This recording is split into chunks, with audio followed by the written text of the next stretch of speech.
Hi everybody, welcome to the Bass Coast Shire Council's third live streamed meeting. I'd like to thank you all for coming along and watching. Hopefully you enjoy and you learn a couple of things as we go through here. As the meeting chair, I give my consent for this open council meeting to be streamed live, recorded and published online in accordance with council's live streaming policy and meeting procedure law 2018. The chair and or CEO have the discretion and authority at any time to direct the termination or interruption of live streaming. Such direction will only be given in exceptional circumstances where deemed relevant. Circumstances may include instances where the content of debate is considered misleading, defamatory or potentially inappropriate to be published. Attendees are advised that they may be subject to legal action in their action result inappropriate or unacceptable behaviours and or comments. Thank you. Virtual meeting statement. The COVID-19 Omnibus Bill 2020 provision allows council meeting attendees by electronic means. The requirements of the meeting being open to public is satisfied by the meeting being streamed live to council internet. In the event of a technical issue with live stream, the meeting will be adjourned. Councillors are deemed as being in attendance if they can hear proceedings, they can see other members in attendance and can be seen by other members, and they can be heard. A reminder to all that mobile phones please be turned off or into emergency mode. And I now go to Councillor Ellis for the statement of acknowledgement. Thank you, Councillor Tazari. Bass Coast Shire acknowledges Aboriginal and Torres Strait Islander people as the first Australians and recognises that they have a unique relationship with the land and the water. Council further recognises that we are situated on the lands of the traditional owners, the Bunurong Boonwurrung, members of the Kulin Nation who have lived here for thousands of years. We offer our respect to the elders, past and present, and through them, all Aboriginal and Torres Strait Islander people. Thank you. Thank you, Councillor Ellis. I now go to Councillor Fullerton for the councillor statement. Thank you, Mr. Sari. All members of this council pledge to the Bass Coast Shire community to consider each and every item listed in this evening's agenda, this afternoon's agenda, based on individual merits of each item without bias or prejudice, by maintaining an open mind and disregarding councillors' personal interests so as to avoid any conflict with our public duty. Any councillor having a conflict of interest in an item will make a proper prior disclosure to the meeting and will not participate in the debate or vote on the issue. Thank you, Councillor Fullerton. Before we proceed to presents and apologies, I might just go through the room to make sure that everybody can hear and everybody can hear everybody else. So I'll start with Councillor Lark. Present. Councillor Rothfield. Yes, can hear perfectly well. Councillor Fullerton. I'm here. Councillor Brown. No problems. Councillor Lasserve. Present, Mr. Mayor. Councillor Wheeler. Yeah. Councillor Ellis. Present, Mayor Tazari. Councillor Kent. Loud and clear. Okay, very good. Presents and apologies. We are all present. I have no apologies for today. Declaration of interests. I also have no declaration of interests for today. Confirmation of minutes. Item number C.1 Ordinary Meeting held on the 20th of May. Chair to read the motion. Sorry. So can I have somebody move and second that the minutes for the ordinary meeting held on the 20th of May be confirmed? Can I have a mover and a seconder? Councillor Fullerton, seconded Councillor Kent. All in favour? Councillor Tazari, Lark, Rothfield, Fullerton, Laserve, Whelan, Ellis and Kent. And against? Councillor Brown, carried. Ordinary meeting held on the 17th of June. So can I have somebody please move and second that we accept the minutes held on the 17th of June? Councillor Fullerton and second Councillor Rothfield. All in favour? Councillor Tassari, Lark, Rothfield, Fullerton, Brown, Laserve, Whelan, Ellis and Kent. Carried. Public question time. Now we have a few questions, so I will read the questions and our CEO, Ms. Wasty, will read the responses. So we have two questions from Kevin Griffin. The first one is regarding the Wonthaggi Recycles and Visy. At what stage of negotiations between Wonthaggi Recycles and Visy was council made aware that Wonthaggi Recycles would be seeking a variation of $1.7 million, $1.716,817 for the waste services collection contract C.1 6005 and $114,155 for management of the Inverloch Wonthaggi transfer station contract? Through the Mayor, council officers were advised on the 31st of March on the need for a variation. Thank you, Ms. Wasty. And part two, as council has acknowledged that the unexpected massive contract variation for environmental monitoring C19015 was due to a flawed specification issued by the council, what is council doing to ensure that council's procurement process will be improved in order to prevent similar errors from occurring in the future? Through the Mayor, council acknowledges the specification used for this tender did not reference the new EPA environmental monitoring requirements. Noting that this is not a systemic procurement process issue, council continually reviews its processes and procedures to identify opportunities for process and efficiency of improvements. Thank you, Ms. Wasty. Question number two comes from Graham Jolly, and it's there's two questions, and it is, first one is regarding the draft budget. The 2019-20 budget showed on page 61 and 62 33 capital works projects. When each quarterly financial report were reported to ratepayers, the number of listed projects increased from 33 to 131 to 136 to 145 up to a date of the 31st of March 2020. Why was there additions to capital works projects, and why were they not included in the draft budget or budget for reading at the time? Ms. Wasty. Through the Mayor, council includes as part of its annual budget documentation a schedule of capital works.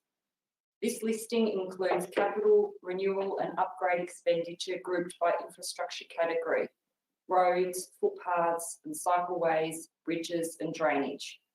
Specific details of individual projects within these categories are reported during the financial year in the quarterly capital works report, an attachment to the quarterly report on major initiatives, finances and capital. The detailed information provided during the year results in an increase in the number of projects listed. In addition, responses to emergency events and natural disasters experienced during the year and/or funding opportunities through the state and federal governments will give rise to additional projects being completed by council. These instances will result in a further increase in the number of projects listed in the quarterly report. Thank you, Ms. Wasty. And part two to Graham's questions. The draft budget 2021 shows on page 58 and 59 a listing of capital works projects. 38 projects are shown. Will this listing be explained when reported in the first quarterly financial report? If so, why and by how many, and why is council not showing all projects to the ratepayers in the draft budget paper? Through the Mayor, the first quarterly report to council in the 2021 financial year will contain an expanded number of capital works projects. The additional projects will, as explained above, include deferred capital projects carried over from 2019-20 and further detail on the specific infrastructure renewal projects that are reported at an aggregated level in the budget documentation. Thank you, Ms Wasty. Question number 3 from Jennifer Thorne, and Jennifer also has 2 parts to her question. Inverloch erosion.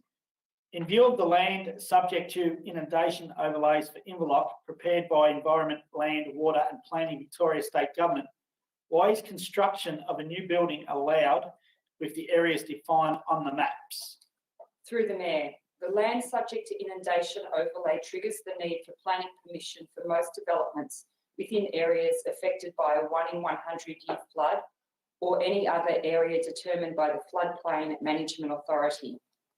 The purpose of the overlay is not to prohibit development, but to ensure that development maintains the free passage and temporary storage of floodwaters, minimises flood damage and is compatible with local drainage conditions.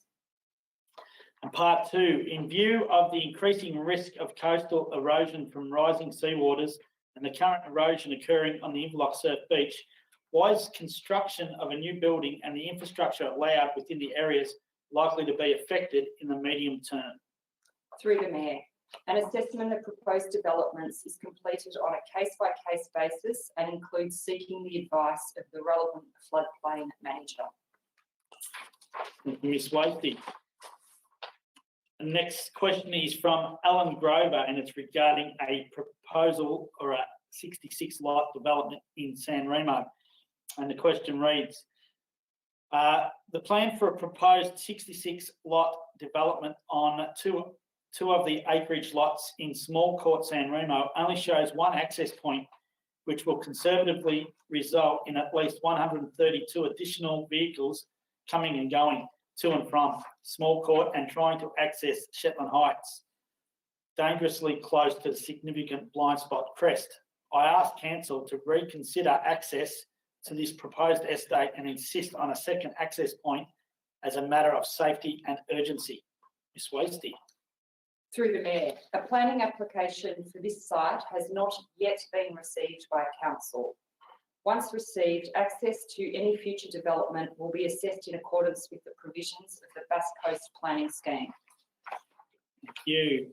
Question 5 comes from Keith Godridge, and it's there's 2 parts to Keith's questions regarding Inverloch Surf Parade shared footpath. Question number 1, why has the shared footpath project in Surf Parade Inverloch from Veronica Street to the Surf Clubhouse not progressed despite being funded and designed? And part 2, what is the program for its completion? Ms Wasty. Through the Mayor, the Surf Parade Shared Path project is currently underway and is working through the requisite consents and approvals required. The program for its completion will be informed when those requisite consents and approvals are required. Thank you, Ms Wasty. Question number 6 is from Andrew Marston, and it's regarding the Cowes Cultural and Community Centre.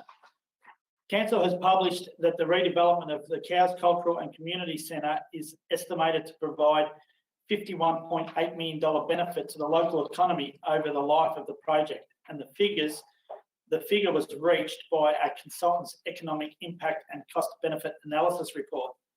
When will the report be released to the public as promised in the response to a public question in May 2020? Through the Mayor, the cost benefit analysis and economic impact assessment for the Cowes Cultural and Community Centre produced by SGS Economics and Planning will be uploaded to the project webpage by the end of the week. Thank you, Ms Wasty. Question 7 comes from John Trite, and it's regarding the recycling, Visy Industries and Recycling. Will the Mayor make public the annual tonnage of a recycled material that was recycled to Visy Industries for the financial year of 2019 and 2020? Through the Mayor, 5,430 tonnes of recyclable material was sent to Visy Recycling in the 2019-2020 financial year from Council's curbside collection and transfer stations. Thank you, Ms Wasty. Question 8 comes from Tim O'Brien, and it's 2 questions, and it's regarding the Holden Proving Ground.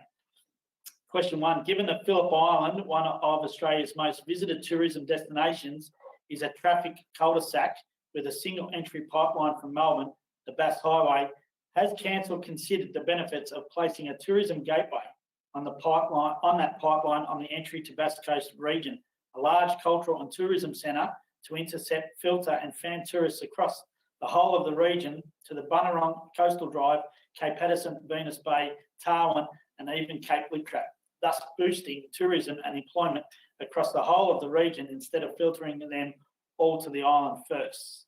Ms. Wasty. Through the Mayor.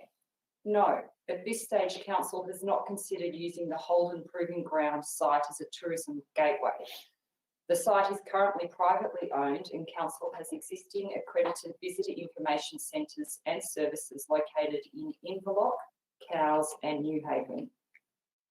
And question number 2, is Council aware the Holden Proving Ground, if purchased by the state government and Council, has the location, infrastructure, parking and access and suitable structures with wide span spaces which could be modified for such a purpose, and other structures that would support a Federation University campus, Bunurong Cultural Centre, Wildlife Research Centre, even Holden Museum? Ms. Wasty. Through the Mayor, Council is aware of the existing infrastructure. However, the site is currently privately owned and Council has not considered the potential public use of the infrastructure on site. Thank you, Ms. Wasty, and thank you everybody for those questions. It's always very popular, the amount of questions coming through, so I thank you all. And I hope and trust that those answers are satisfactory. Brings us to item number, letter number E, petitions, joint letters, deputations and correspondence, of which we have none. So item number, notice of motions, F, item number F1, 2020 live streaming by Councillor Ellis. Councillor Ellis, would you like to briefly speak, put forward your notice of motion? I'd like to briefly read the notice of motion for consideration. Thank you, Councillor Tazari. Thank you. My motion is that Council confirm that the implementation of live streaming of Council meetings is a success, ceases the current 6-month trial, does not ask for a report on its effectiveness, and resolves to continue live streaming of all Council's ordinary and special meetings into the future. Thank you, Councillor Ellis. Can I have somebody second that motion? Councillor Kent. Councillor Ellis, you now may speak to your motion. Thank you, Mayor Tazari. This has been part of a 4-year conversation, and I've been one of the people that were in it at the beginning, and here we are at the end of the conversation. The feedback I'm getting from the community about the effectiveness of live streaming, I believe overwhelmingly proves that live streaming is a success. And the fact that we are now live streaming this meeting kind of goes to it. It's almost a no-brainer. I don't think we'll ever go back to not live streaming. And I believe that the need for a report in 6 months' time and then a council decision is superseded by this fact that we're actually doing it now. And also that the added costs of doing it is so minimal that it should be considered what would you say? A fundamental way that we do business, and that it should be monitored as part of Council's general business, the way that we monitor and oversight and apply scrutiny to everything that we do, and that it is now an operational matter and should just be considered as a normal part of business that's overseen by the audit committee and other structures that we've got in place to monitor it. Thank you. Thank you, Councillor Ellis. Councillor Kent. Yes, thank you, Mayor. I'm very willing to admit that I had reservations over this at the start, and my reservations to me have been disproved. I'm hearing the community, they're supporting this. Council officers seem to be going well with it, and certainly I think it's a strategy to address our community who can't get to the meetings and our special needs people too who can't get to the meetings. And I can't see us going back on this. Thank you. Thank you, Councillor Kent. Would anyone else like to speak to or against this notice of motion? No? Yeah, yes, sorry, Councillor Whelan. I think this is regrettable that we're just throwing process out the door on this, and I wonder why one would bring it up at the moment, with its main effect being to wedge people that might support it, but also believe that we should be considering the bigger picture.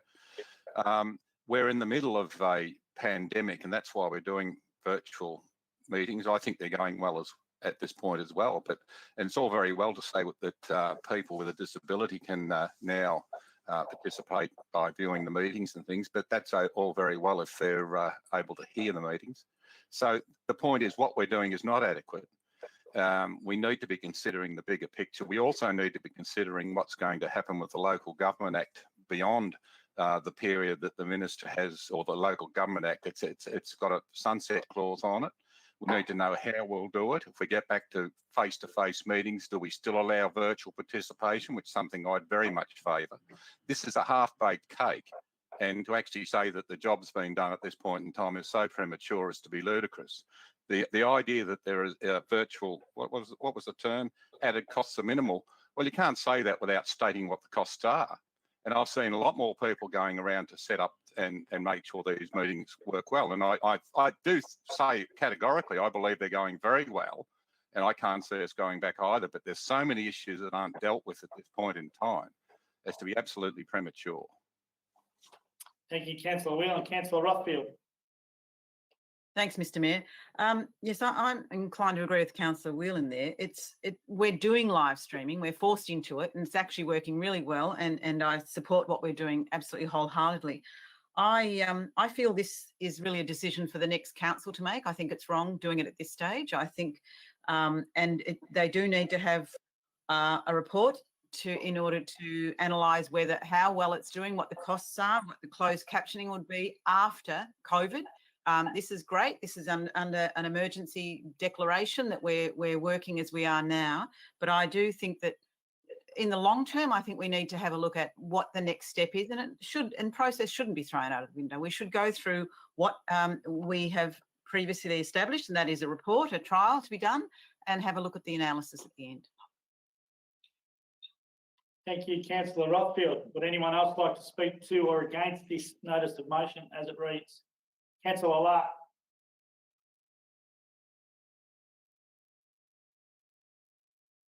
You're on mute, Councillor Lark. 3.5 months we've been doing this.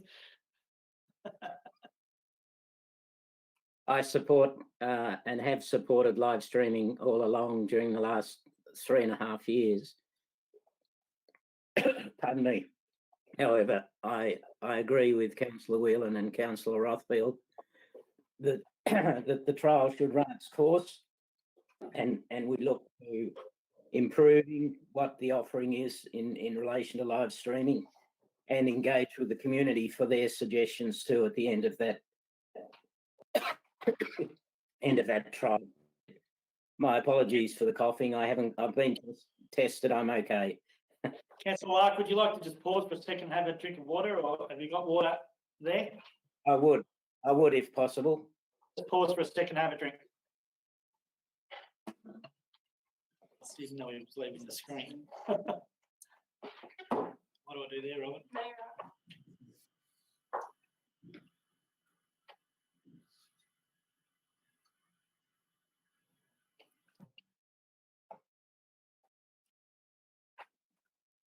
Everybody just look lovely.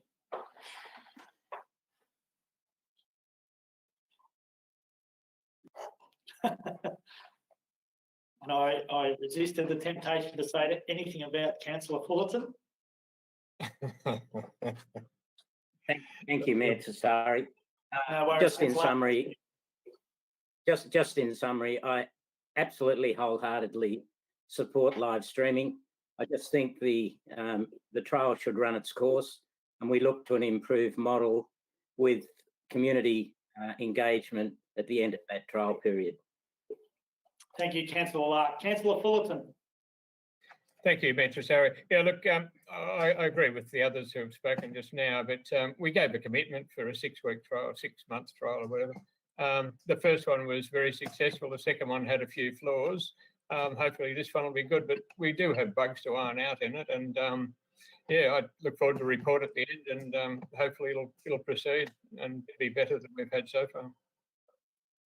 Thank you, Councillor Fullerton. Councillor Lasser. Thank you, Mr. Mayor. I also appreciate what the councillors have said and Councillor Ellis's intent on putting this notice of motion forward. And, you know, I spoke out against live streaming in the first place, but I've seen that in doing it in this format, but we're all in different locations primarily. And I'd like to see what the cost still would be to bring it in-house again with captions for hearing impaired people. And I don't think we've got that far. I think I'd like to hear what the community say. Has it been a success for them? You know, those types of things. We have changed the timing of the meetings.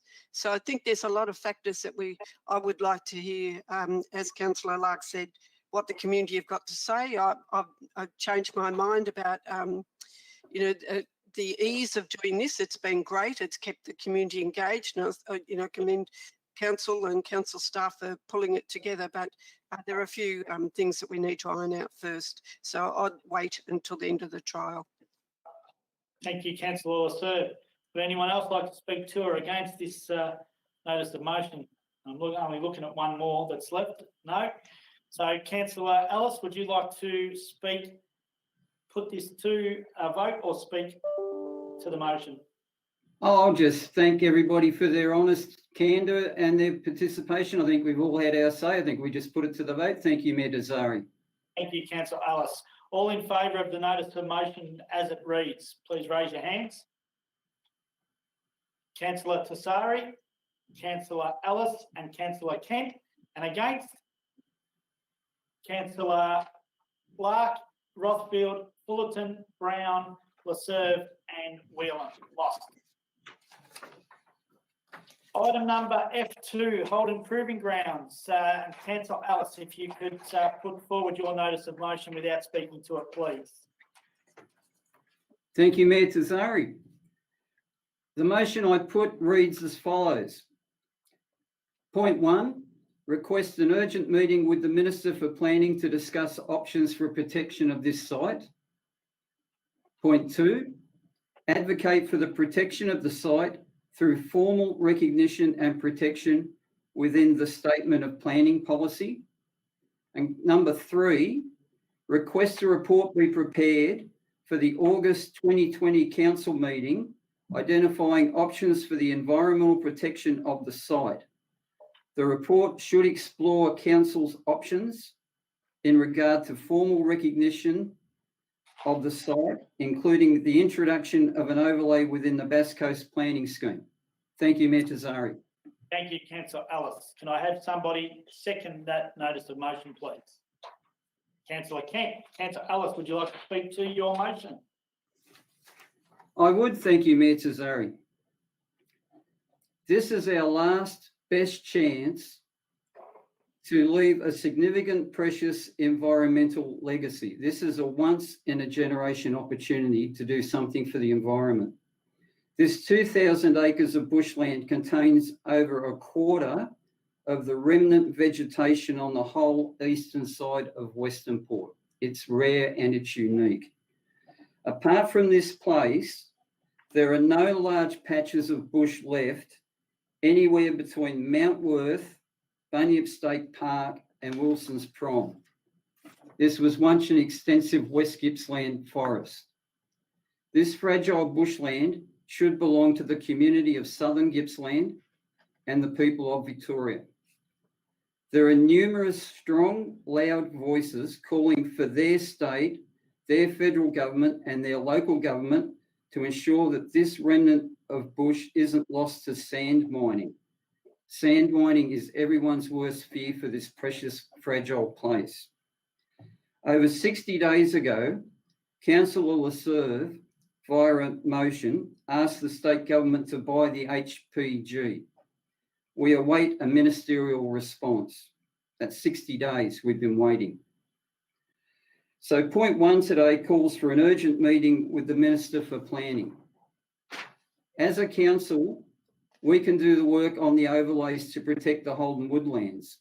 We need the Minister for Planning to work with us to fund and expedite this process. It could take 18 months. It could cost $400,000 across 2 budgets. At the moment, there is no current budget for it, and it isn't in the draft budget for 2021. I understand that people are making very vehement submissions that it should be, and without preempting any outcomes there, I would suggest that is the way forward. However, it's still $400,000, and we need to work with the state government to expedite and fund it. The best way to ensure that this special replace remains as it is for the state or the Commonwealth Government to purchase it on behalf of future generations of Australians and Victorians. And this report, due for the next meeting, will outline the next best way of preserving this habitat for rare and endangered species.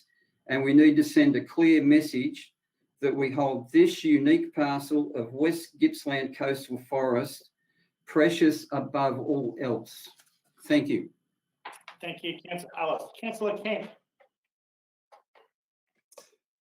Yes, I'd just like to state that the potential outcomes from this report for us to act upon could take, the process could be over 2 years.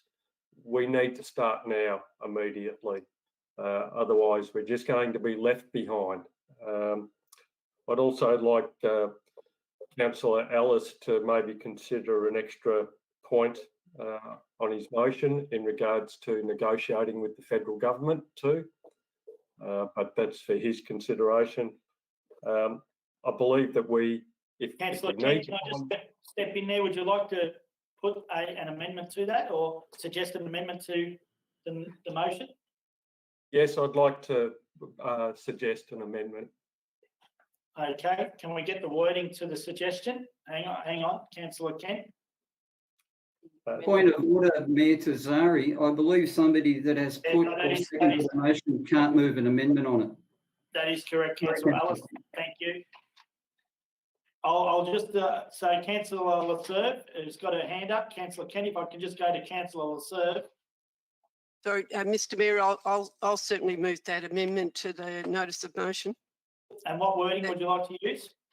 regarding that the council do some advocate to the federal government for investment in purchasing the property under the National Parks program that they've just put forward. Okay, so that's... And that we that's lobby both the federal members that would be are responsible for this shire. Okay, can I just get a confirmation from our governance team that that is now item 4? So can I get it reread if I could, please? From me or from the governance? From governance, that they've worded it correctly, and then I'll make sure that you're happy with the wording that's come forward. We're just trying to catch up with the typing as we speak. Councillor Laserve. Yep.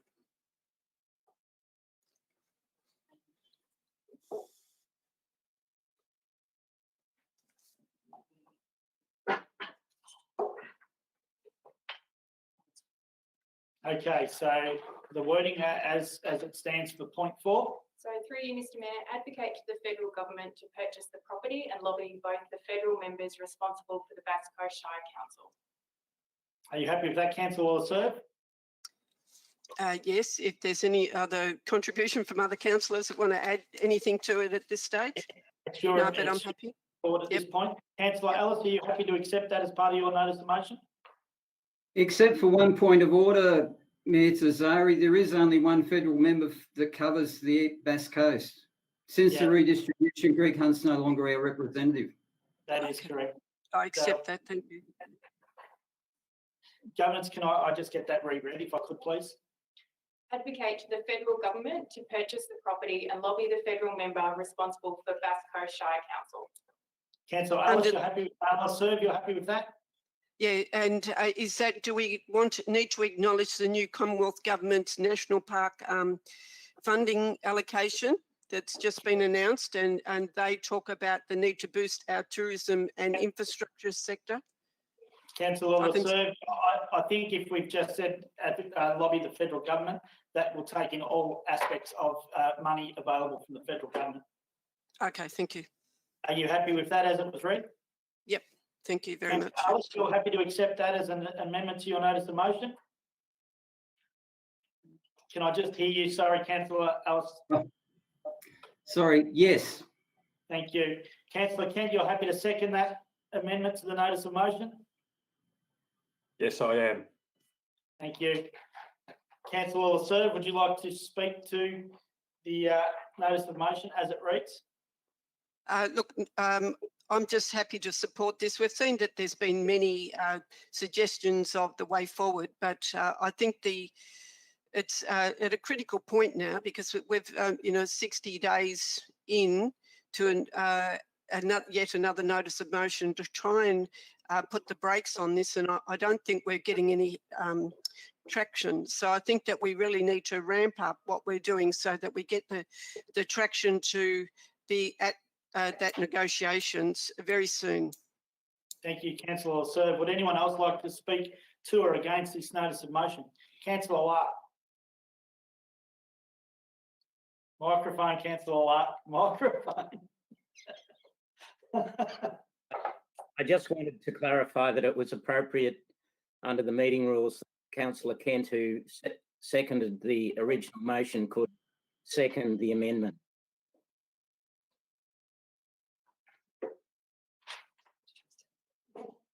If I could get an answer to that, yeah. Thank you. Through you, Mr. Mayor, the amendment to the notice of motion can be made with approval of the mover and the seconder. So that's what was sought, and the motion that's before council. Thank you. Thank you.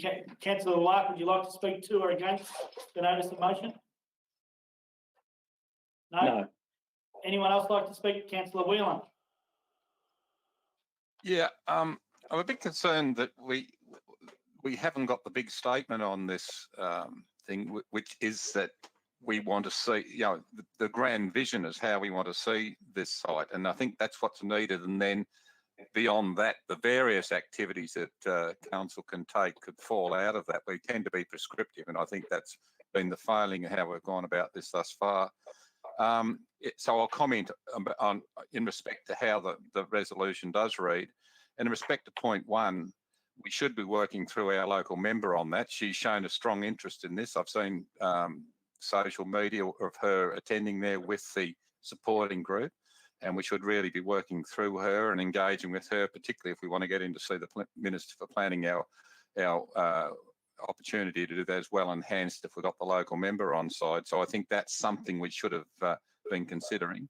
I think it seems to me that while we can mention sand mining in our chat, we don't mention it in the resolution. Sand mining, I agree, is the biggest threat. And the problem is that I'm not sure about this, but because I'm now delving into my limited understanding of planning legislation and extractive industries legislation. But I believe that the extractive industries legislation would probably override those things. I'm not sure about that, but there's an issue of concern around that. But the piece of legislation that has the potential to sit over the whole lot of this and drive it, and it's stated overrides other legislation, is the distinctive areas landscapes legislation. So I think it's important that we're actually pursuing that line of research and discussion with the department to make sure that the distinctive areas landscapes adequately represents it. It's a no-brainer to me that we would be doing that, but I just put it there as something I think we need to be considering. Thank you, Councillor Whelan. Would anyone else like to speak to or against this notice of motion? No. Councillor Ellis, would you like to finish up or put it to a vote up? Councillor Brown. Sorry, Councillor Ellis. Councillor, I'll just acknowledge Councillor Brown had his hand up. Just a point of order. Can I just confirm whether the next stage will be voting on the amendment or on the motion itself? So we will be voting on the amendment to the notice of motion, and then we will vote on the. Sorry. Moved and seconded the amendment, so you will be voting on the amended motion. Yeah. So Sorry, Councillor Brown. We will be voting on the notice of motion with the amendment in it. So you don't want. So back to you, Councillor Ellis. Would you like to speak? Finish up on your notice of motion, or put it to a vote? I'd just like to briefly mention we've received any number of very passionate and very well-written emails about this, and if I could just read 2 paragraphs from one that I think kind of summarises why we need to make sure this place stays the way it is. And if you'll indulge me for a moment, this email, I won't mention who sent it to me, but it was very passionate and one of many. There is evidence that this large bush area, made up of riparian forest and rare forest bog, is home to southern brown bandicoot, long-nosed bandicoot, leadbeater's possum, white-footed dunnart, powerful owl and growling grass frog. It is excellent habitat for echidna, wallabies, reptiles, wildflowers, and has ancient specimens of Baliscian grass trees, which I know are very rare and endangered all over the place. It is a council responsibility, this is what I'm told, and I believe this is so. It is a council responsibility under the law to have the correct overlays on land that has endangered species upon it. Thank you. Thank you, Councillor Ellis. We'll put it to a vote. All in favour of the notice of motion as it reads, please raise your hands. Councillor Tassari, Lark, Rothfield, Fullerton, Brown, Laserve, Whelan, Ellis and Kent. Carried. Okay, brings us to our Mayor and Councillor's report. My report has been sent through and will be minuted when the minutes go forward, as too will all the councillors moving forward as well, as per our previous meetings. That brings us now to reports requiring council decision. And we have item number H.1 Planning Application 190055. And introducer report is Mr. Sturt. Thank you, Mr. Mayor.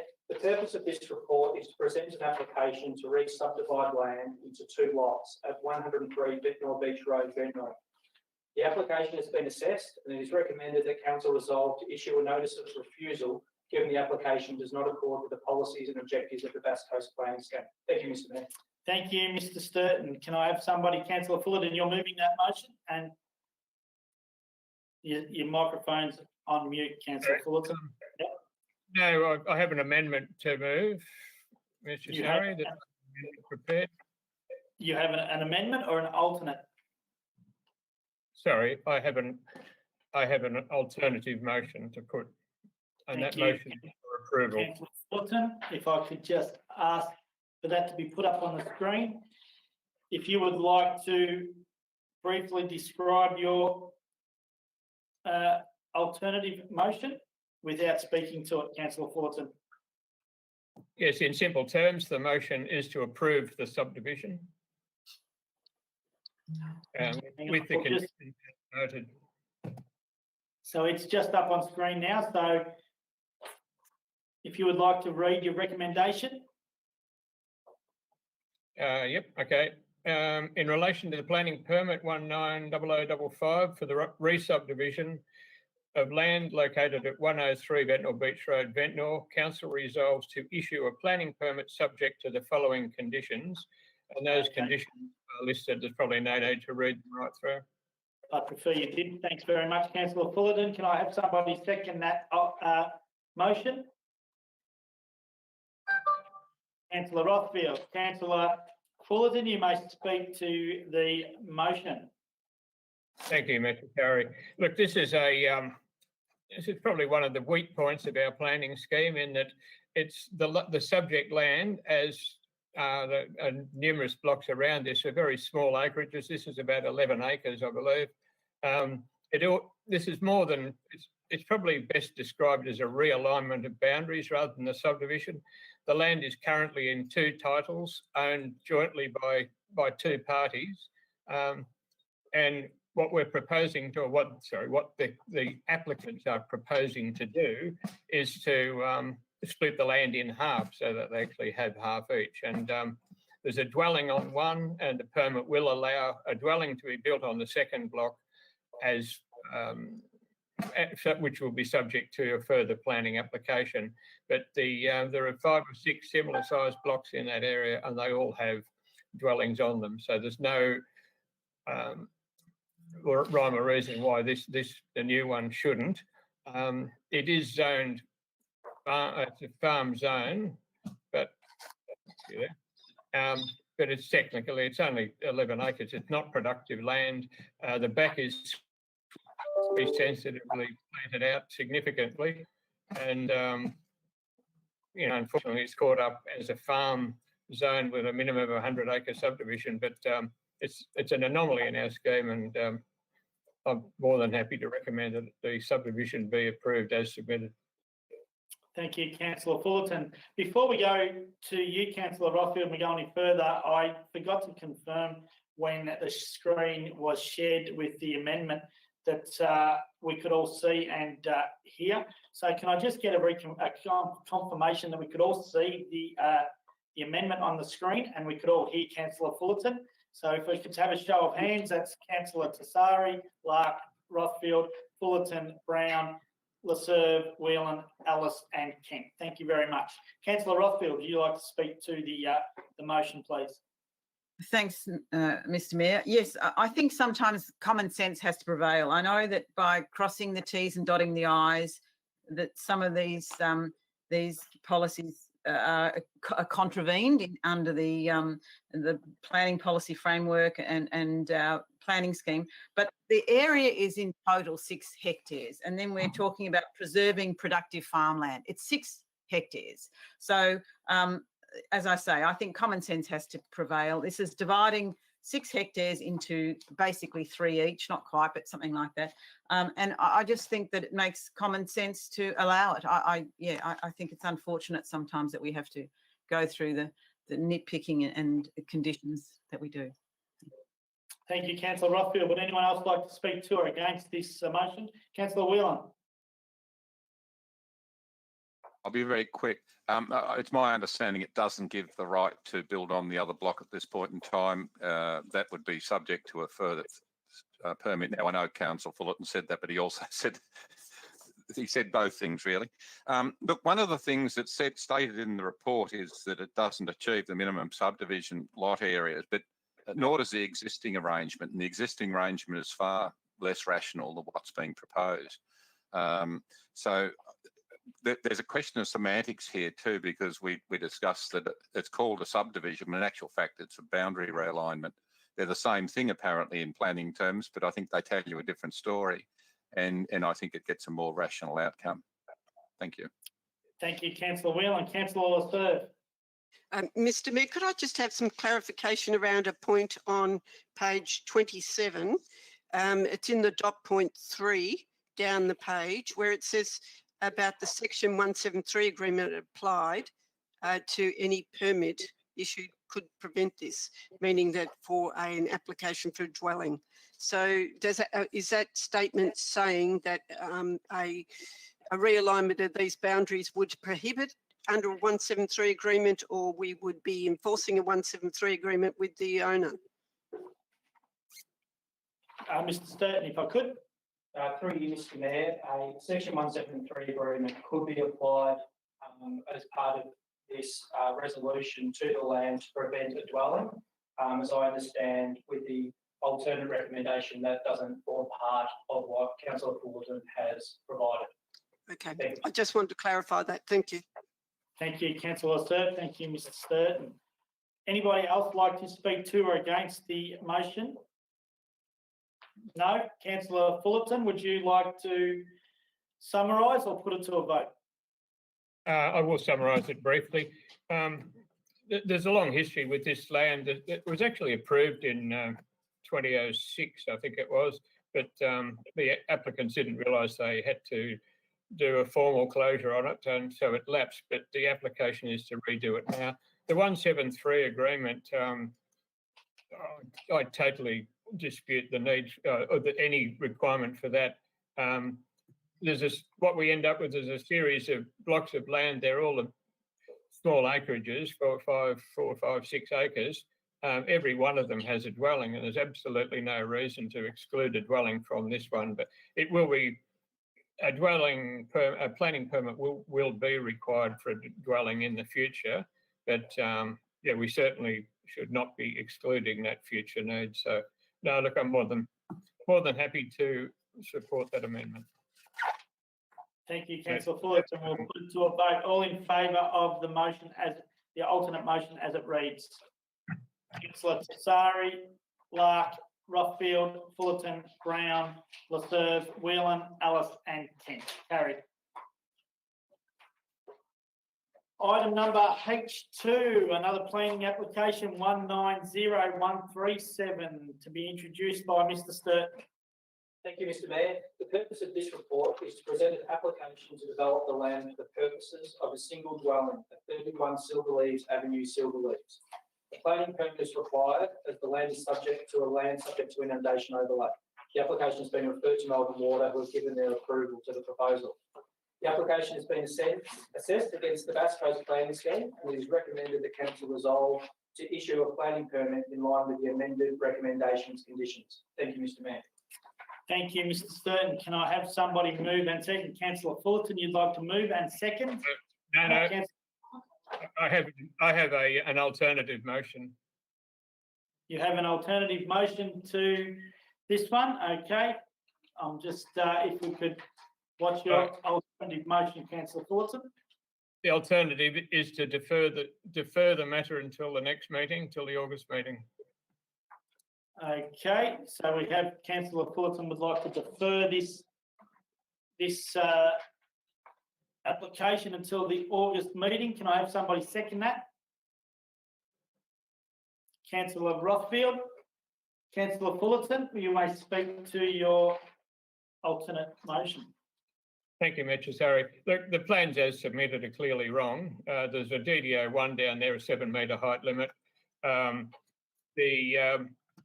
When checking the actual levels as provided, the dwelling and some on the corners may be about 7 metres, but it's certainly well above that in the middle of the building. So there is consideration. There was an amendment to what we were circulated with recently to require that to be reduced to the 7 metres. But yeah, I'd like to see it before we actually approve it. Thank you, Councillor Fullerton. Councillor Rothfield. Yes, no, I've got nothing further to add, really, Mr. Mayor, just that I think if there's such a grey area, I'd like to know exactly what the situation is before voting on it. Thank you, Councillor Rothfield. Councillor Whelan. I support the intent of what Councillor Fullerton's put forward. Is it? I ask, I guess, of Mr. Sturton, is it appropriate to put the next meeting given? Is that? And you know probably Councillor Fullerton better than I would anyway. Is it reasonable that we expect them to have the plans in that time? Councillor Sturton, if I Councillor Sturton. Yes. Mr. Sturton, if I could get an answer to that. We would have to go back to the applicant, Mr. Mayor, on that one. In terms of a process, this recommendation is calling for amended plans with a permit granted in foreshadowing those. So what we're asking for is the amended plans to still be produced and then be presented in August. So we can definitely take that back to the applicant. Thank you, Mr. Mayor. So we're working towards that, Councillor Whelan. Yeah, no, I'll support the resolution, Councillor Fullerton's resolution. Thanks, Councillor Whelan. Would anyone else like to speak to or against the amendment from Councillor Fullerton? Would you like to summarise, Councillor Fullerton, or put it to a vote? That's fine, Mr. Mayor. We could vote on that one. Okay, all in favour of the alternate motion to defer until August? Councillor Tessari, Councillor Lark, Councillor Rothfield, Fullerton, Brown, Lasserve, Whelan, Ellis and Kent. Carried. Item number H3, another planning application 190324 to be introduced by Mr. Sturton. Thank you, Mr Mayor. The purpose of this report is to present an application to subdivide land into 2 lots at 27 McRae Avenue Cowes. The application was advertised and received 9 objections. The objections mostly centred upon neighbourhood character, vegetation and traffic concerns. The application has been referred to relevant authorities and assessed against the Bass Coast Planning Scheme. It concludes that the proposal aligns with the relevant planning provisions and recommends Council issue a notice of decision to grant the planning permit. Thank you, Mr Mayor. Thank you, Mr Sturton. Can I have somebody, Councillor Whelan, you'd like to move that motion? Mr Mayor, I'd like to move an alternate resolution that the officers have. Okay, if I could ask for that to be put up on our screen.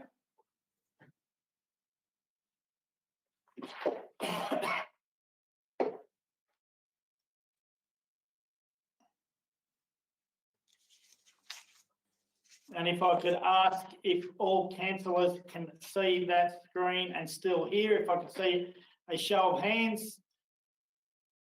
Councillor Tassari, Lark, Rothfield, Fullerton, Brown, Laserve, Whelan, Ellis and Kent. Councillor Whelan, would you like to summarise your recommendation, please? That in relation to planning permit application 190324 for a 2-lot subdivision and vegetation removal located at 27 McRae Avenue Cowes, Council resolves to issue a notice of decision to refuse to grant a permit for the following reasons, which go largely to the locals' view of neighbourhood character and also the preservation of the coastal vegetation. Thank you, Councillor Whelan. Can I have somebody second that motion, please? Councillor Rothfield. Councillor Whelan, you now may speak to your notice of motion. Thanks, Mr Mayor. What we're seeing is, and we see it in the report, is no distinguishing between the requirement to denser development in the radiating out from the centre of our township at Cowes to the coastal boundary. This is right on the coastal boundary. To treat it as if it's in the centre of Cowes is not appropriate. The subdivision will lead under the bushfire rules and other rules as of right clearance of vegetation. It's coastal vegetation, it's indigenous vegetation, it's part of the habitat. We're starting to merge at this stage into the coastal vegetation, and that needs to be taken account of. I'm concerned that there seems to be a one-size-fits-all in our planning scheme towards these sorts of things. There's not due recognition taken. I think the subdivision would alter the neighbourhood character, and as such, and certainly the neighbours seem to be of that view as well. And I recommend that we are not allow it. Thank you, Councillor Whelan. Councillor Rothfield. Thanks, Mr Mayor. Yes, I agree totally. I think that firstly, it's not respecting the neighbourhood character, and they're all much larger blocks. To reduce this block down to 346 square metres and the other one at 400, and such an area which have got nice expansive area blocks, I think is just, as I say, not acknowledging the neighbourhood character, and I think that it's inappropriate for that area. Thank you. Thank you, Councillor Rothfield. Would anyone else like to speak to or against this motion? And I'm just sorry, Councillor Fullerton. Yeah, thanks, Mr. Sarah. Yeah, look, that area it's a narrow street. McRae Avenue is very narrow. There's access to the beach at the end of it. There's a track which goes across the foreshore. It's always very, very busy. The particular dwelling that we're talking about is a holiday home that's actually rented out, and it actually accommodates quite a few people, and it already has a significant parking issue there.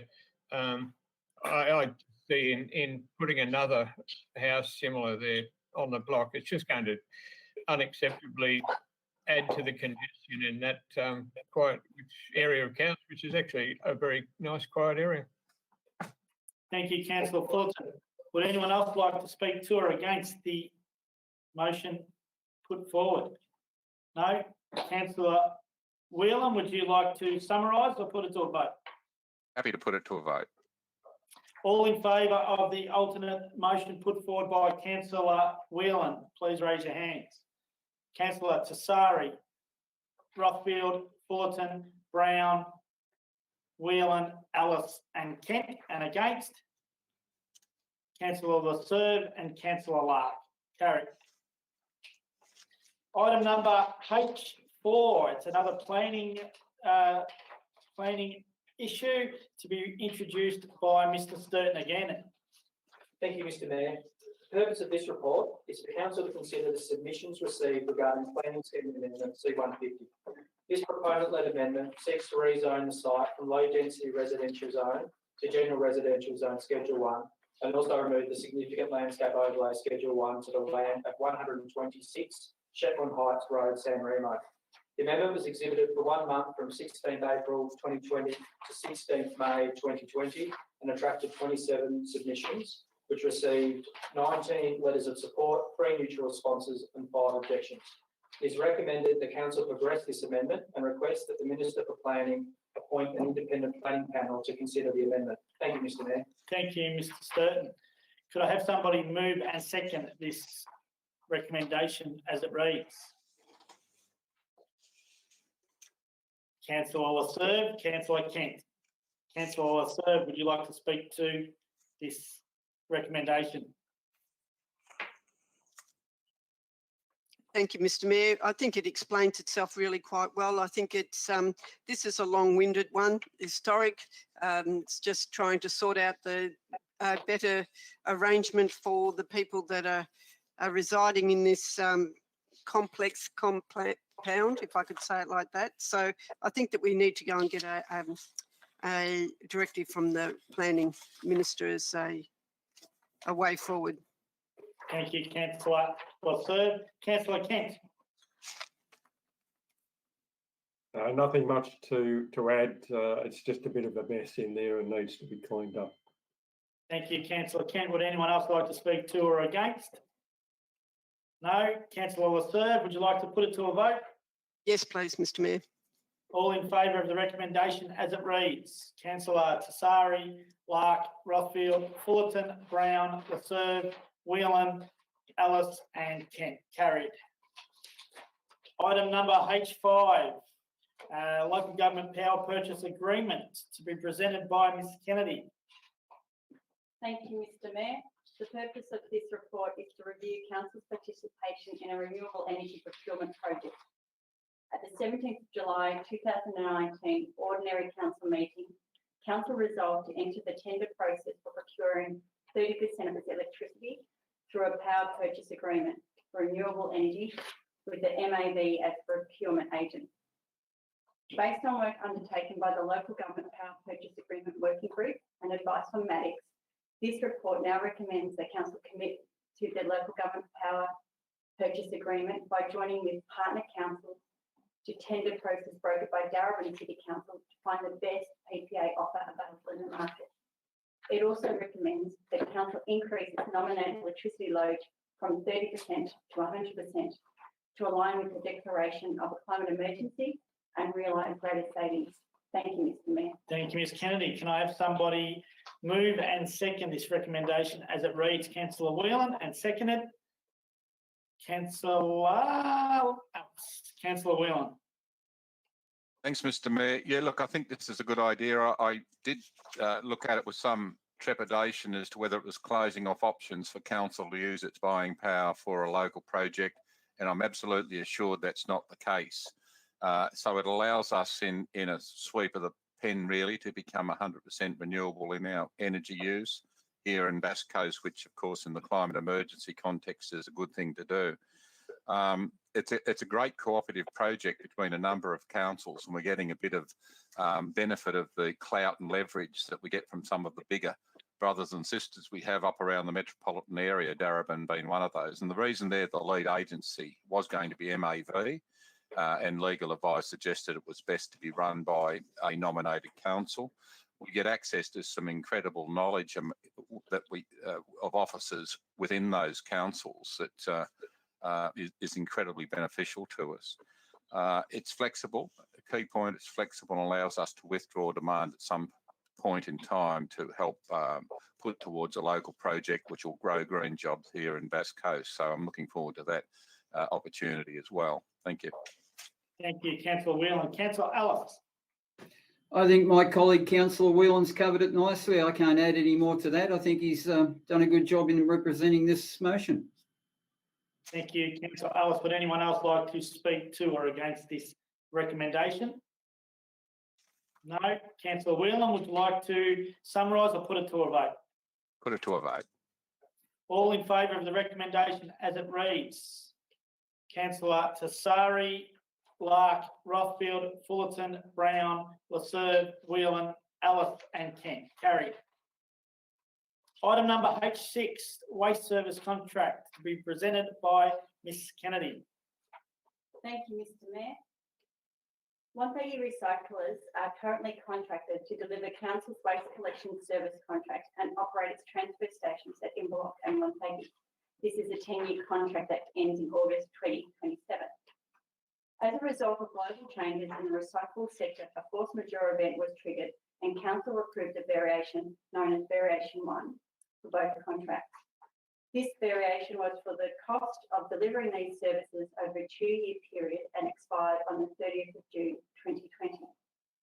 The purpose of this report is to seek a second round of variations, which is referred to as V2 in the report, for the Waste Services Collection Contract C.1 6005 and the management of the Inverloch and Wonthaggi Transfer Station Contract C.1 6040 to ensure a continuation of service. The proposed variation is for the full cost of the provision of the services under the contract for the 2-year period. The increase in cost to deliver this service, so the difference between Variation 1 and Variation 2, is a total of $634,346. Since the June meeting, officers have sought advice on the options available to Council to renegotiate with Wonthaggi Recyclers. The options are detailed in the body of this report, and the preferred option is the one officer recommendation. These variations are proposed for a period of 2 years and allow for the continuation of Bass Coast recyclable materials to be collected and processed while the materials and recycling industry and the state government establish longer-term changes, including a shift to a circular economy. Thank you, Mr Mayor. Thank you, Ms Kennedy. Can I have somebody move and second this recommendation? Councillor Rothfield, and seconded Councillor Whelan. Councillor Rothfield. Thanks, Mr Mayor. Well, this is a report that's come back after trying to be accepted last month. So I'm not going to dwell on it too much, but I think that there is a bit of confusion out there in the wider community as to what it actually relates to. The word variation seems to conjure up the fact that we have that there is going to be an additional cost of 1.7 million, which is not the case. If we looked at it and called it instead a contract, because it was actually a contract that we had with the waste collection service, which took place in 2018. The contract was required because of the Green Sword Initiative, which we saw from China, which increased all the costs of recycling. I've gone through this before, so I won't dwell on it. The most important thing that we have got to understand here, that the actual cost to the community for the next 2 years is around the $631,000, roundabout, maybe 633. That is the extra cost that we're incurring, not the 1.7 million.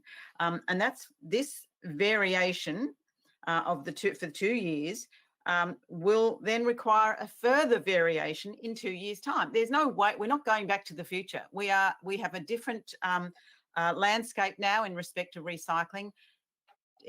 Up to 2018, at the beginning of 2018, we were able to dump all our rubbish and all our mixed recycling materials. We were dumping that on China's doorstep. That changed. The whole landscape changed at the end of 2017, and we had to address that change. And this, as I say, it's not going to go back. We're always going to have to pay something like this extra than what we used to in the past. The cost, I think it's really important for everybody to know that the actual cost per household per annum for this change is $10 a year. I mean, that's what people must look at. It is not the whole 1.7. That was already in, well, 1.1 million of it was in place in 2018. So, yeah. Thank you, Councillor Rothfield. Councillor Whelan. Well done, Councillor Rothfield. I've been trying to clarify that, seek words to clarify that. I think you did that pretty well. The key point I'll just underline in that is that the first variation came about by a force majeure event. That's an event beyond the control of the contractors. That event is still driving where we are today, and we are currently out of contract effectively in this area. The options, if we don't go with this, is that material goes to landfill, which will cost a lot more. We need to understand that. We also, if there was some notion we could force Wonthaggi recyclers to accept this cost, that's not available. We'd drive them to the wall anyway if it was. It's not available because of the force majeure event. So we just need to be clear on that, because there has been some views around that have clearly misunderstood it and portrayed this as a full cost increase of 1.7 million. I won't go into that. Councillor Rothfield has covered that, so thank you. Thank you, Councillor Whelan. Can I just, if I can, please just pause for 2 minutes while I just seek some clarification, if I can, please.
Thank you all. I trust you you filled in that time wisely.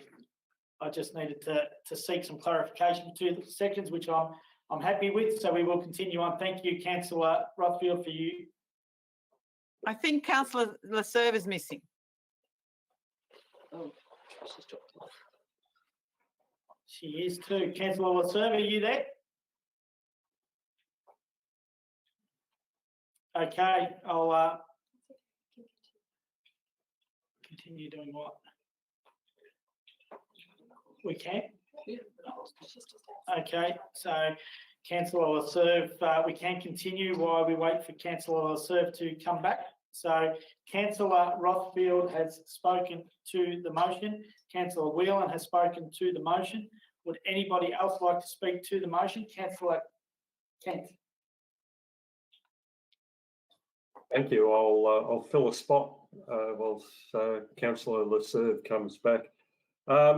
Look, my biggest concern is that this issue we've dealt with for a 2-year period. The issue's been going longer than that. How long is the community going to put up with the state government not coming up with some options? I just feel as if we're being put out here. We've seen this coming long term, and it's the point I'm trying to make is that we have to come up with a solution. This is just buying off the solution, buying off the situation for a period of time, which I agree with. But we need that solution. Thank you. Thank you, Councillor Kent. Would anyone else like to speak to or against the recommendation? Councillor Lark.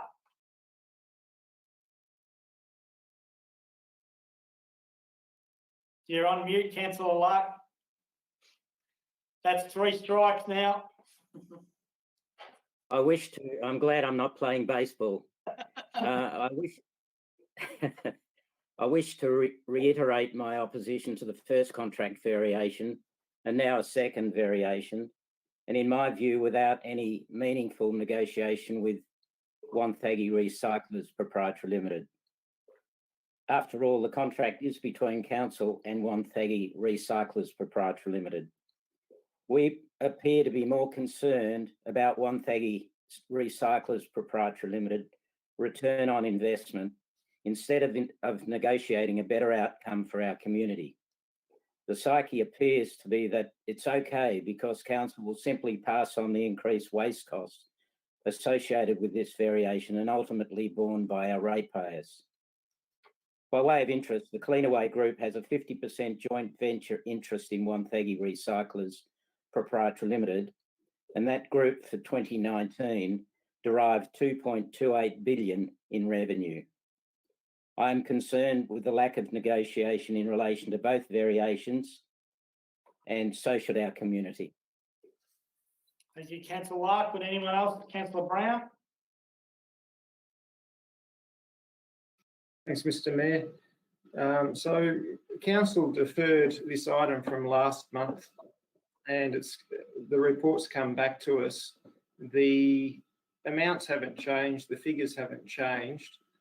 I had a fair bit to say last month about this item, and I won't repeat all of it, but in essence, I'm still unhappy with it, and I can't see that there's a fair and equitable sharing of the pain between Council and Wonthaggi Recyclers. I mean, it's all falling on Council, and you know, I don't see any evidence of Wonthaggi Recyclers absorbing their fair share of the cost and the pain of this. So I'll be voting against this. Thank you, Councillor Brown. Just so you know, Councillor Brown, we were briefed on this in the last week or so that it was deferred and we were briefed on it. Would anyone else like to speak to or against this notice of motion? No? Okay, Councillor Rothfield, would you like to summarise or put it to a vote? Yeah, I would. Just a couple of things. First of all, in regards to the EPA, they are certainly progressing their strategy for a circular economy and spending big bucks in that way. And I think you really have to be right in there to understand what's going on with the circular economy. So I wouldn't suggest that we could just throw this back onto the state government. We all have to play our part on this. And regarding the Wonthaggi recyclers and them not sharing the pain, look, you know, we have to accept that the officers have indeed been presented with information. They have been provided with data from Wonthaggi Recyclers, and it's not a matter of who are investors in Wonthaggi Recyclers, because if that's not a reason, because Cleanaway own half the business, that we should just allow a company to literally go to the wall because we decide that they should carry the whole lot. As we are all familiar with big business, they will clean away Wonthaggi Recyclers in a absolute heartbeat if the company is actually not functioning well, and that's the risk that we run. I think that we have to accept that the officers have indeed reviewed the information and accept that it's correct. Talk about having a dog and barking ourselves, and I think that there is absolutely no choice. I know the first variation was under a force majeure, and apparently for some technical reason we can't have another force majeure, but it is effectively a force majeure if we don't do this. And don't be fooled into thinking you get a better deal if you go out there now looking for a new contract. You won't. You won't. You'll get way worse. And don't also think that going to landfill is a good alternative. It is not. It's going to be way more expensive. So I just don't think you've got a choice. And it's not a matter of us just wanting to shovel it on to ratepayers. We're all ratepayers. None of us want to pay more, but unfortunately, it's a fact of life. Thank you. Thank you. Councillor Rothfield, we'll put it to a vote. All in favour of the recommendation as it reads? Councillor Tassari, Rothfield, Fullerton, Laserve, Whelan, Ellis and Kent, and against Councillor Lark and Councillor Brown. Carried. Item number H7, draft governance rules to be presented by Ms Jones. Thank you, Mr Mayor. The purpose of this report is to seek council consideration of the draft governance rules 2020. Mayor Tassari, I called for a division on that one. I put my hand up to call for a division prior to the next agenda item. So Councillor Lark has called for a division on the vote of item number H6. So all in favour of the recommendation as it reads: Councillor Tassari, Rothfield, Fullerton, Laserve, Whelan, Ellis and Kent, and against Councillor Lark and Councillor Brown. Item number H7 to be presented by Ms Jones. Thank you, Mr Mayor. The purpose of this report is to seek council consideration of the draft governance rules 2020 and the draft election policy 2020, and approval to release both drafts to the community for a 2-week period. Both draft documents are consistent with the new Local Government Act 2020, and the Act mandates the governance rules must be adopted by Council by 1 September. The governance rules, when adopted, will supersede Council's meeting procedure, but also cover things such as the election period policy and enhanced approach to conflict of interest. Thank you, Mr Mayor. Thank you, Ms Jones. Can I have a councillor move and second the recommendation? Councillor Laserve and Councillor Kent to second. Councillor Laserve, would you like to speak too? Thank you, Mr Mayor. It was fascinating reading, really, with the changes, and I think it's about an opportunity to release it to the public, and I think that's a fair call. There's nothing really, I think the details there, and people would get quite a bit of reading time out of it. Thank you, Councillor Laserve. Fascinating reading. I'm not sure whether... Well, I thought it was good. No, it was good. I enjoyed it. Councillor Kent. Yes, thank you for that, Mayor. I don't know whether to agree with Councillor Laserve's description or not. Basically, it's a governance requirement. Thank you. Thank you, Councillor Kent. Would anyone else like to? Councillor Whelan. I'd just like to ask Councillor Laserve what other novels she reads. I was sort of thinking that. Well, I thought it was good reading. It's clear anyway. I'd be interested to hear what the community say. Sorry, thank you. Councillor Lark. Yeah, I just want to encourage the community to actually read it because there are implications for the community in relation to a whole lot of the clauses. So it's important to get meaningful feedback. For example, the clause requiring 3 councillors to sign off any rescission notice. I personally, as a councillor, disagree with that particular clause. There might be good reasons for it, but I just see it as another indication of constraint and control of individual councillors in that regard. But the important aspect is for the community to actually get involved and give us some meaningful feedback. Thank you, Councillor Lark. Would anyone else like to speak to or against this recommendation? No. Councillor Laserve, would you like to? Thank you, Mr Mayor. Actually, just to respond to Councillor Lark's, the part requiring 3 councillors to sign a rescission notice of motion, I thought that was practical. I think it doesn't stymie business within the council. It helps keep the flow going. If there's really a crisis and you want to have a rescission motion put in, I think it's important to have your fellow councillors on board. So I think that was a fair call. And I'd really also agree with you, encourage the community, have a read of it and give us their feedback. It's a good opportunity. Thank you, Councillor Laserve. We'll put it to a vote. All in favour of the recommendation as it reads. Councillor Tassari, Lark, Rothfield, Fullerton, Brown, Laserve, Whelan, Ellis and Kent. Carried. Item number H8, local law, to be presented by Ms Jones. Thank you, Mr Mayor. I'm delighted to present this fascinating report also. And the purpose of this report is to consider the draft Administrative Local Law 2020. It's before councils, the new Local Government Act means our meeting procedure will be revoked and council's governance rules do not include the common seal. In short, the draft Administrative Procedures Local Law 2020 regulates the use of the common seal and makes provision for related administrative procedures. It also incorporates meeting offences and penalties which were also in council's current and soon to be revoked local law meeting procedure. The report recommends that council endorse the draft local law and release it for community feedback. Thank you, Mr Mayor. Thank you, Ms Jones. Can I have somebody move and second the recommendation as it reads? Ms Councillor Rothfield and seconded Councillor Whelan. Councillor Rothfield. Oh, Mr Mayor, I'm delighted to actually support this recommendation.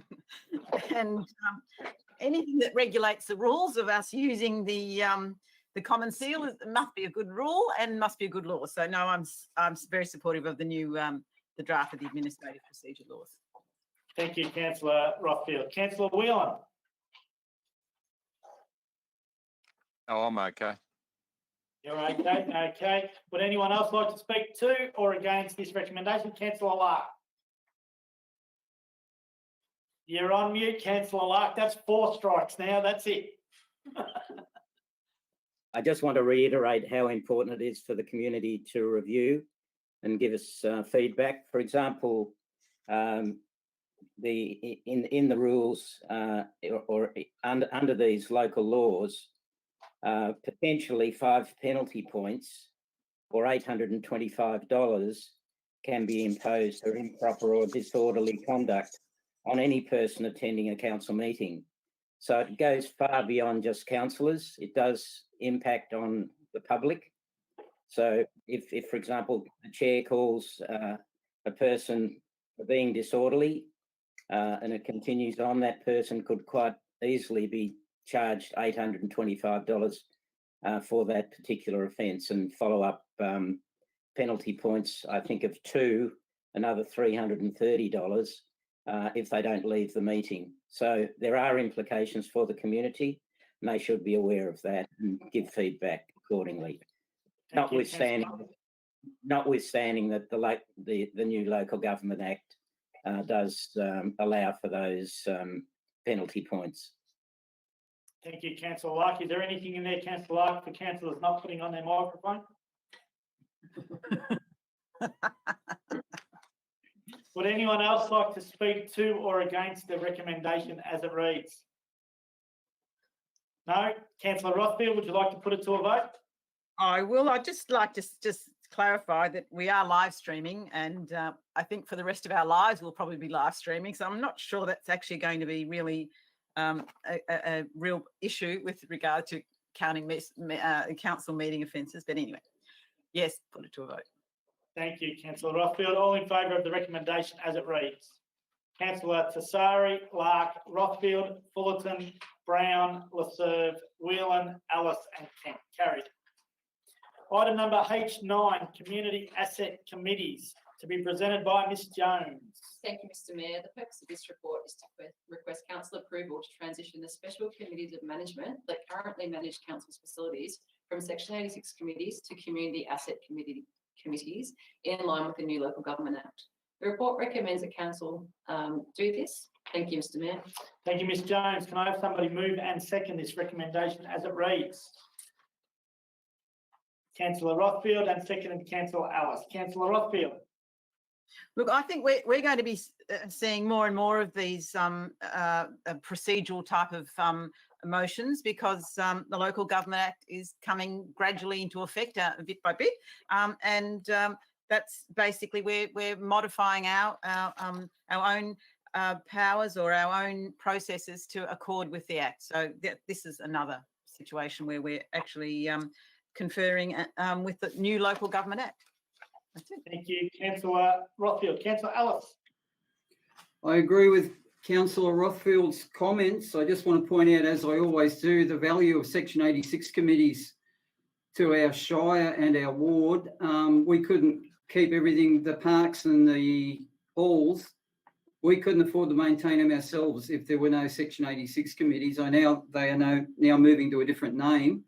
And I believe our officers have been working closely with them to enable them to transition to the new setup. And I believe they are going to be adequately resourced as well. I hope they keep doing the great things that they do. Thank you. Thank you, Councillor Ellis. Would anyone else like to speak to or against this recommendation as it reads? No? Yeah, Councillor Lark. Yes, I just want to say I'm looking forward to meeting the Pound Creek committee at some stage. Thank you, Councillor Lark. Would anyone else like to speak to or against this recommendation as it reads? No? Councillor Rothfield, would you like to put it to a vote? Yes, please. Put it to a vote. All in favour of the recommendation as it reads. Councillor Tathari, Lark, Rothfield, Fullerton, Brown, Laserve, Whelan, Ellis and Kent. Carried.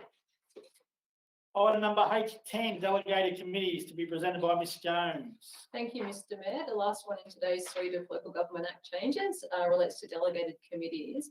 And this report seeks council consideration to whether we need to establish what is a delegated committee under the new Local Government Act. We only have one committee that would have potentially met the new definition, and that's Council's Place Names Special Committee. But the report recommends that Council does not establish a Place Names Delegated Committee, but considers other options such as an advisory committee in the near future. Thank you, Mr Mayor. Thank you, Ms Jones. Would anybody like to move or second? Councillor Brown, you would like to move the recommendation, and Councillor Mr Mayor, I have an alternate to move. Thank you, Councillor Brown. Can I look to governance to put that on the screen?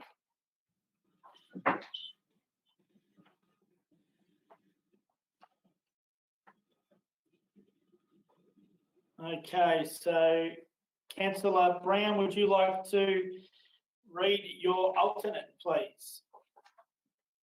Certainly, Mr Mayor. And it's very short. The motion is that Council does not establish a Place Names Delegated Committee, and 2, locality boundary changes are reported to Council for a decision.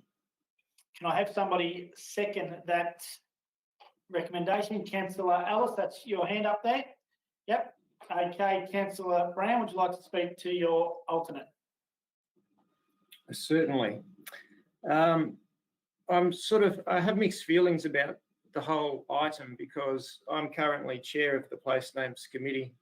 And so in a sense, I'm trying to get rid of the committee that I actually chair. It's a bit of a weird situation. And I enjoy the work on the Place Names Committee, and all of the staff members on that committee are very knowledgeable in their areas, and they do a fantastic job. But nevertheless, it is a unique committee because it has delegated powers, and it's been caught up in the changes to the new Local Government Act.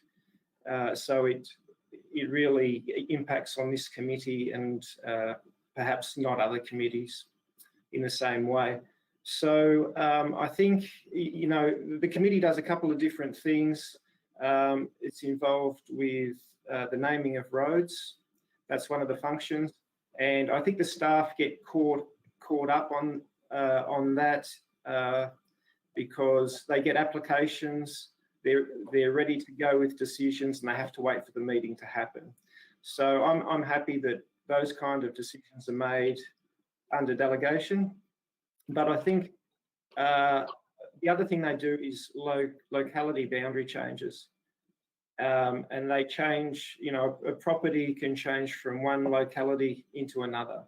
And that's a very significant decision. So I think that really should be made by councillors, and that reports come to council for decision. Thank you, Councillor Brown. Councillor Ellis. Thank you, Mayor Tathari. The Place Names Committee is one of the hardest working committees that I was ever involved with. They do a lot of great work. One of the main functions they do is make sure that streets are named and houses are numbered so that emergency services can get there as swiftly as possible. They do a few other things too, and I'm glad that all those functions will still be done with due diligence and that without having a committee to actually do it. I agree with Councillor Brown that there's a batching effect from having things go to council meetings on a monthly basis. They need to get things done more swiftly. And I totally agree with the need for council to have the final say on the locality boundaries. There was an incident, well, it became an incident many years back when parts of Glen Forbes suddenly became Rhinestone almost overnight. And it took that community 8 years to actually become part of Glen Forbes again. Yeah, glad to know that we will still have the final say and be able to publicise any changes. Thank you.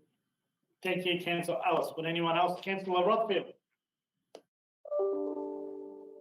Thanks, Mr Mayor. Yes, I recall that Rhinestone one, and I totally agree with Councillor Ellis and support the amended motion.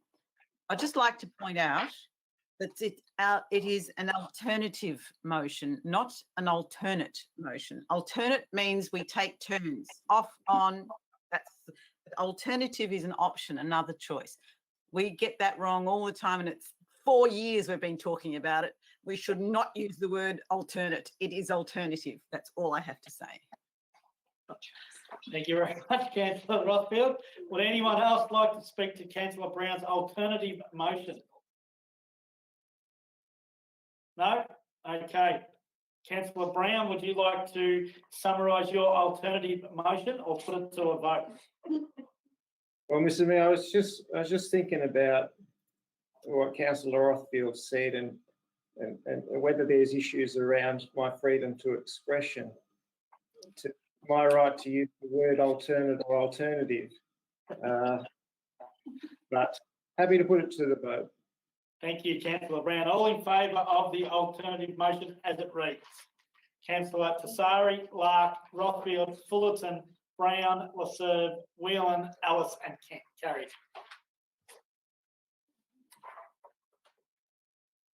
Okay, item number H11 and it's to be presented by Ms Jones.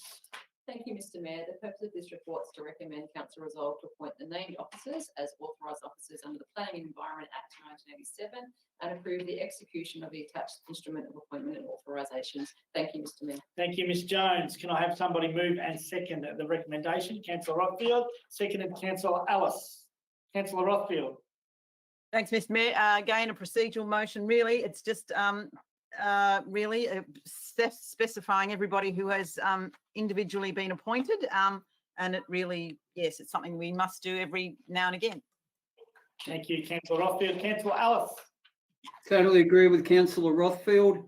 This is just to make sure that the right people have the right delegations and our hard-working staff can keep doing the great job that they do. Keep at it. Thank you, Councillor Ellis. Anybody else like to speak to or against the recommendation? No. Councillor Rothfield, put it to a vote. Yes. All in favour of the recommendation as it reads? Councillor Tassari, Lark, Rothfield, Fullerton, Brown, Lasserve, Whelan, Ellis and Kent. Carried. Item number H12 to be presented by Ms Kennedy. Thank you, Mr Mayor. The purpose of this report is to correct an error in the contract award amount in the report for the award of tender number 20008 Wonthaggi Railway Station Extension and Glazing that was presented to the Ordinary Council meeting on the 17th of June 2020. This report recommends that Council note the error in the contract amount in the previous resolution and award contract number 20008 for the total contract sum of $237,100 plus GST of $23,710. Thank you, Ms Kennedy. Can I have somebody move and second? Councillor Fullerton and seconded Councillor Rothfield. Councillor Fullerton. Right, once again, it's only procedural, so happy to move it. Thank you, Councillor Fullerton. Councillor Rothfield.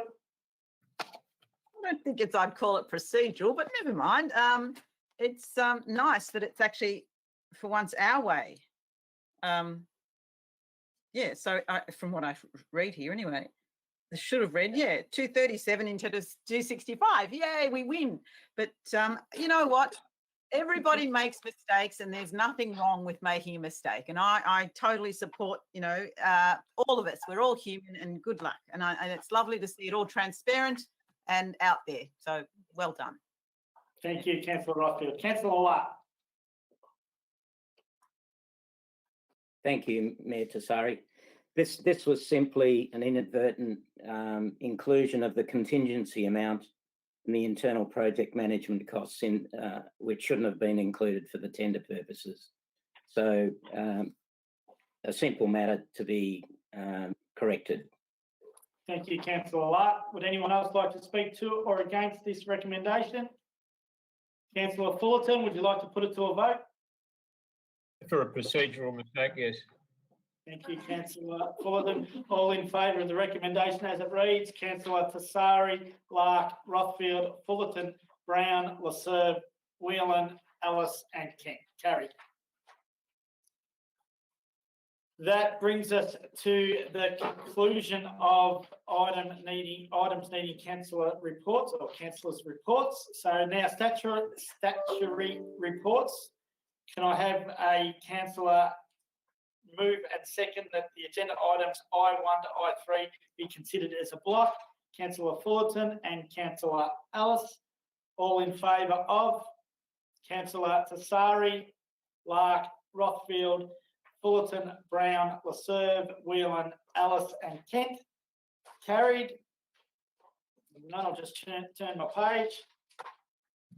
Would any councillors like to speak to any of the reports? No. I request that a councillor, can I have somebody move and second that the recommendations in the attached agenda items I1 to I3 be adopted? Can I have somebody move and second? Councillor Rothfield and second Councillor Fullerton. All in favour? Councillor Tassari, Lark, Rothfield, Fullerton, Brown, Lasserve, Whelan, Ellis and Kent. Carried. Urgent business. We have none. Okay, that brings us almost to the end of the meeting. So I just announced that our next meeting, Council is monitoring and implementing the COVID-19 pandemic response and restrictions set out by the state and federal governments. Council will be pausing still community connection sessions for the coming months.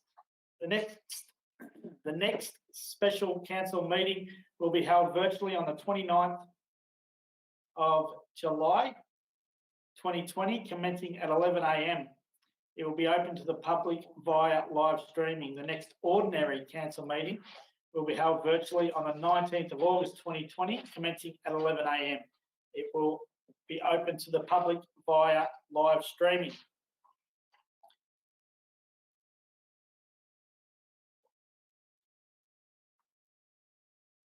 Sorry, I'm just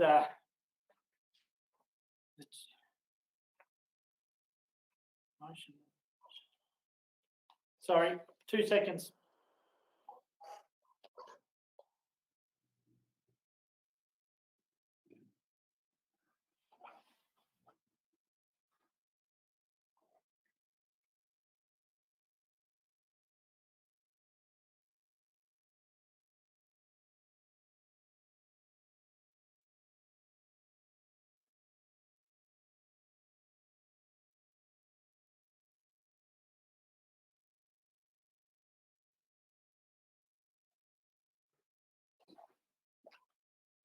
Sorry.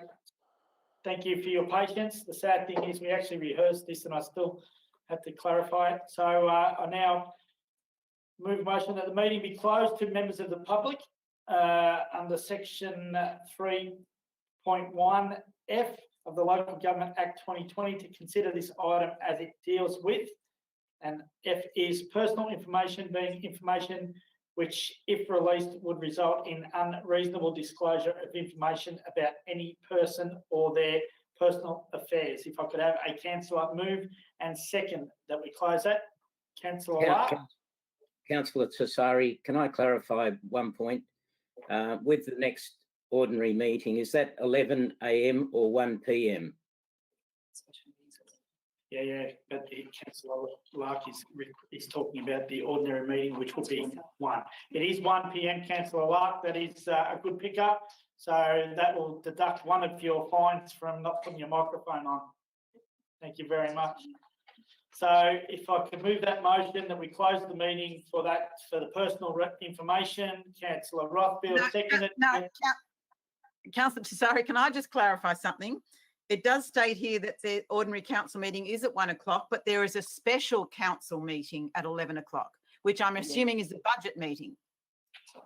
Yes, So is it 1 o'clock or 11 o'clock? 1 o'clock. 1 o'clock, the ordinary council. Councillor, No, the Councillor special. the special meeting 11? is at 11 o'clock. That's what it says. It says the special council meeting at 11 and it says the ordinary council meeting at 1. So that we're correct. So yeah, what I'm reading is different. So you're correct, Councillor Rothfield, and you're correct, Councillor Lark. So 2 credit points, or 1 credit point each. So can I now have somebody move and second the motion to close the meeting to discuss personal information? If I could, Councillor Ellis, and seconded Councillor Kent. All in favour of Councillor Tisari, Lark, Rothfield, Fullerton, Brown, Laserve, Whelan, Ellis and Kent. Carried. So I now thank you all for viewing our live streaming of our ordinary meeting. I hope you were entertained. There was actually some funny bits in there that'll probably end up on the bloopers list somewhere, but thank you all.